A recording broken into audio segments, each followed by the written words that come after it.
Hello, Jon Perry here. Welcome to the Stated Clearly Darwin Day special.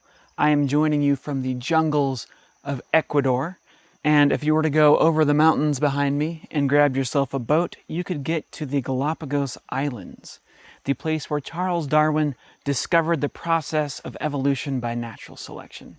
Today, February 12th, 2019, is Charles Darwin's birthday. If he were still alive, he would be 210 years old, and to celebrate this, we are going to look at some local animals that I was able to film here in Ecuador to help us better understand a phenomena that Darwin discovered called sexual selection.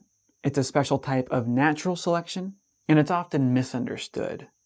Normally, here on the Stated Clearly channel, I do science animations. I don't do talking head videos like the one you're watching now, but for the past few weeks, I've been in Ecuador working with my friend and tour guide, Nancy Miarelli. She lives here in Ecuador and she is the founder of SciBugs. I'm working with her to set up an Ecuadorian evolution tour that I will start doing next winter. It's a chance for people to escape the cold and come down here to Summerland and learn a little bit of biology.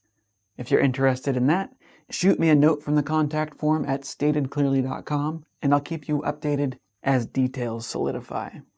While here in Ecuador, I've also been filming wildlife to be used in videos on my second channel, Stated Casually. If you're not already subscribed over there, I highly recommend doing so.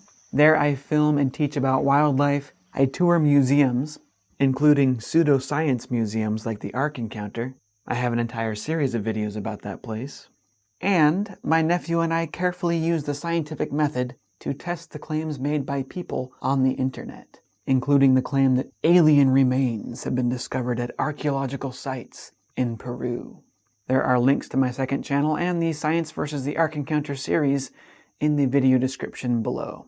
So, Darwin's discovery of sexual selection. What exactly is sexual selection?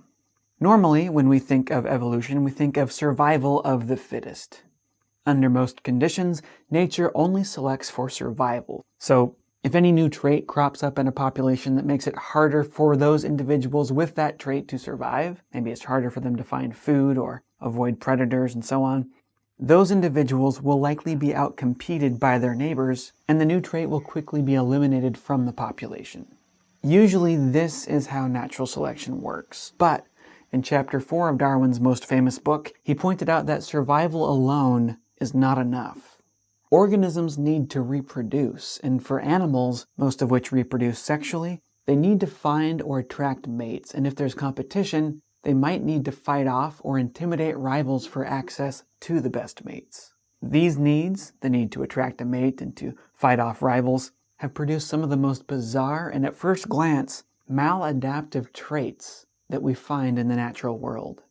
For example, the long tail of Ecuador's booted racket-tail hummingbird seems like a huge burden for the males to carry around, and indeed it is. The females have a much more reasonable tail, far shorter and better suited for survival. What on earth is going on here? How does nature select for something so disadvantageous? To see how these apparently maladaptive traits arise, let's look at the strange case of the fiddler crab. These fiddler crabs live in a large colony on the southern end of Sua Beach in Ecuador, a place that you and I will likely visit together if you ever join me on a tour. There, the crabs filter the sand for microscopic organisms. While the females use both claws for collecting food, the males have one claw that is far too large for feeding. At first glance, this monster claw seems like a horrible adaptation. To make matters worse, they spend a huge amount of energy waving it around all day long as they eat, apparently for no reason. Having one slightly larger claw is normal for crabs of many different species. Males and females often use these large claws for defense. Males also use them to fight off male rivals, gaining better access to females. In most species of crab, the females do not seem impressed by the claw size of males. They do tend to mate more often with large-clawed males, but this is not really by choice. Small-clawed males simply aren't around to mate because they've been scared off by rivals.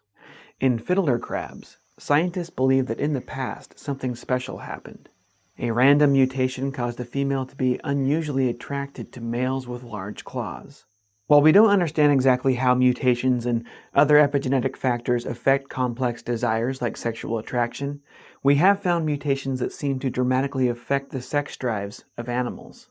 If a random mutation or epigenetic change happens to make a female more attracted to males with larger claws, in a population of crabs that are already using large claws to fight for females, the mutated female is likely to mate only with males in the population with the largest possible claws. Well, it just so happens that this is good not only for the male's genes, they get to have babies and pass their genes on to the next generation, but it's also good for the female's genes.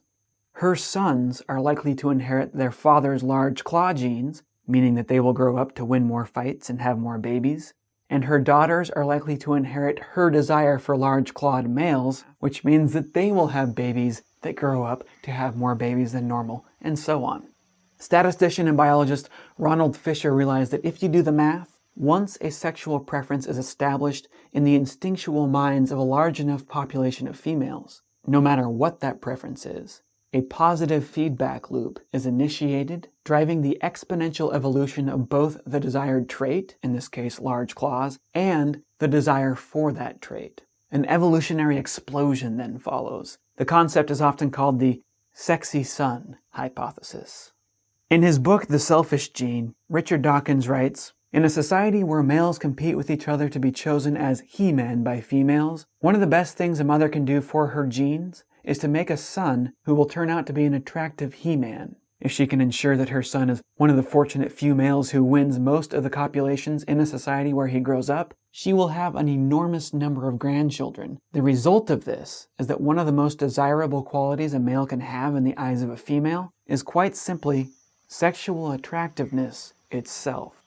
Now, whenever we see male extravagance, such as in the long tail of a hummingbird or the ridiculously large claw in a fiddler crab, it's likely that in the beginning, the qualities that became attractive to females actually were practical at one point. Once evolution drove those qualities to become sexually attractive to females, natural selection just kept on exaggerating them. So, for example, if a male hummingbird has an unusually short tail, that might be a sign of bad health. Maybe there's a nutritional deficiency. Maybe the bird's not very good at finding food, and that's why it couldn't grow very long tail feathers. Maybe its tail feathers were bitten off by a predator. It's really bad at avoiding predators. So any female that happens to be disgusted by short tails and is attracted to long tails is likely to have children that are better at surviving and reproducing. Once the desire for long tails is established within a population, an evolutionary explosion for long tails follows. As we see with the fiddler crab, the end result of these explosions can be pretty ridiculous, but silly as they are, they do work. Congratulations, little buddy. Your obnoxiously oversized claw and your absurd dance, as impractical as it all seems, has led you to win the evolutionary prize. Charles Darwin, happy birthday to you, Chuck. Your insights here were far ahead of their time. Before signing off, I should probably point out that not all of the bizarre traits that evolve via sexual selection are the result of females being attracted to extravagance. The female golden silk orb weaver, for example, is easily 10 times larger than the males. The little reddish guy behind her in the web here, believe it or not, is her current mate. While this phenomenon has not been well studied, evidence suggests that gigantism in this case evolved in rebellion toward the male's attempts to control female mate choice. I'm not making this up. There's a very convincing comparative anatomy study that puts forth this case. In contrast to the sexy son hypothesis, this concept is sometimes referred to as the strong, independent woman hypothesis. Happy Darwin Day, everybody. Jon Perry here, signing off and saying, as always, stay curious. If you liked this video, check out my second channel, Stated Casually, for more videos like this one.